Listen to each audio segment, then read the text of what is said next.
What's up guys, JNO here, and the FA Cup fixtures are done and we have more of a clue who is blanking in Game Week 30, so let's get on with the preview and look towards the future.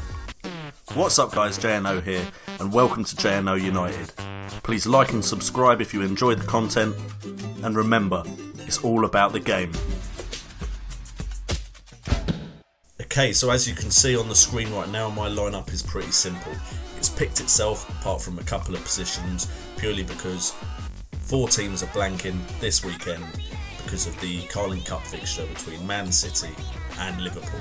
So we're going with a 4-4-2. I think this is the first time I've ever gone for a 4-4-2 this year. We're going with Butland in goal because they're coming up against Aston Villa. We've got Toby Alderweireld, Creswell, Huth and Azpilicueta. Williams is an option, but they're coming up against Tottenham, who have been in form recently. So those are the back 4, with Mahrez, Payet, Ali and Özil, and Ighalo and Kane up front. Aguero and Firmino are not options for me. I could have transferred them out, but I wanted to see what would happen with the FA Cup fixtures first. I still have another free transfer, so that may very well change, but Aguero is not blanking in Game Week 30, so I'm glad I haven't transferred him out.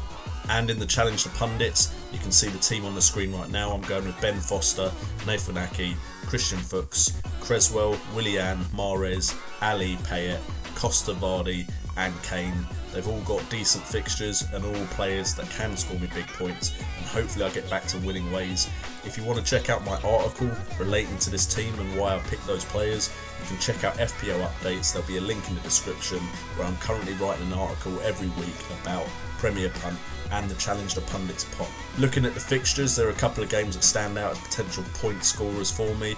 We have West Ham versus Sunderland and Leicester versus Norwich as some of the first games being played, and West Ham and Leicester should ideally, with their current form, be able to pick up some goals in those games and hopefully some clean sheets as well.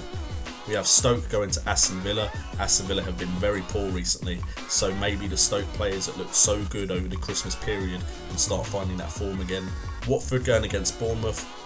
Hopefully I'll see Ighalo actually get some goal scoring form back. I've pretty much held him for so long now while he hasn't been scoring after saying so many good things about him before I'd picked him.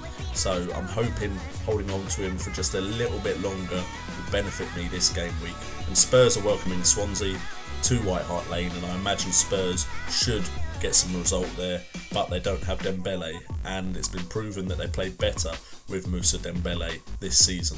If we have a look at my leagues, you can see that last week I did really well. I'm hoping to keep that trend, and in the Certified Super League, Rob H26 is within reach. He is on 57 points while I'm on 54. My game is against Muller-Royce Baby, who is in 19th, so I'm hoping I can pick up a win here. And if Rob H26 messes up, I could be first in the Certified Super League. And the plus point for me as well is if we have a look at Rob H26's fixture, he's against Benteke Fried Chicken, who is 4th. So Benteke Fried Chicken is going to be wanting to pick up those points as well, catch up with the top of the table. So fingers crossed boys, I could be top of the Certified Super League. Muller-Royce Baby's team, last week he picked Butland, Alderweireld, Smalling, Kolarov, Dan and Walker. None of them really scored any points because no team got any clean sheets. He had Özil, Mahrez and Barkley with Ighalo and Lukaku. That's not a bad team, it's got potential. Barkley won't be playing this week, so hopefully he forgets to take Barkley out. He's got Arnautovic, De Bruyne and Bojan. Still having De Bruyne is a bit surprising. Maybe he figured he'd make other changes elsewhere. Maybe he's not playing at all. That might be the case. Maybe this was a team he picked ages ago and hasn't touched it since.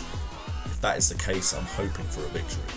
And finally, to the part of the show where I try and help you guys out with planning for the future and to keep yourselves climbing up that table.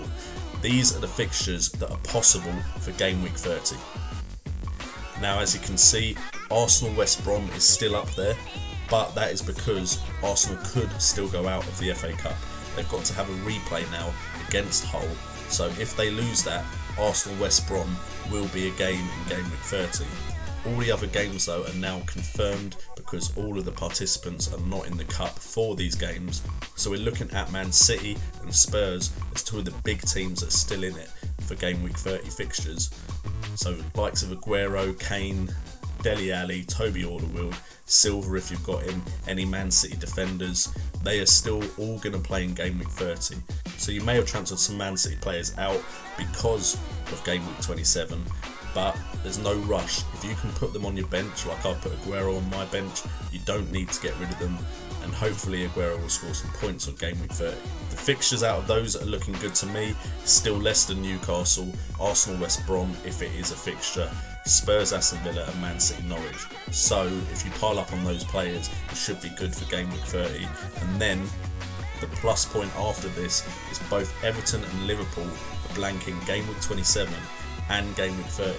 So people are going to ship out those players, and they should be cheaper after Game Week 30 when you can start bringing them back in. If you want to beat the trend, maybe bring one of them in between Game Week 29 and Game Week 30, so you can get one of them that you think is going to score a lot of points if you've got space on the bench and the transfer to waste. But I would suggest saving your wild card for when you know when the double game weeks are, and then pile up on the double game week players. Law of averages means you're going to score more points if you've got more players playing twice in a game week than once. Unfortunately, I've used my wild card. It's worked out alright for me so far, but the double game weeks is where I'll find out if I should have saved it. Anyway guys, thank you so much for tuning in, and thank you also so much for helping me reach 500 subscribers. Something new will be coming onto the channel because of that. It may not be as popular as my FPL show, but hopefully it will be. So thank you guys so much for your support. 500 subscribers is not a goal that I saw in reality when I started doing this channel, because previous channels I've done have got nowhere near. So thank you so much for the support. I've been JNO, you've been awesome, and remember, it's all about the game.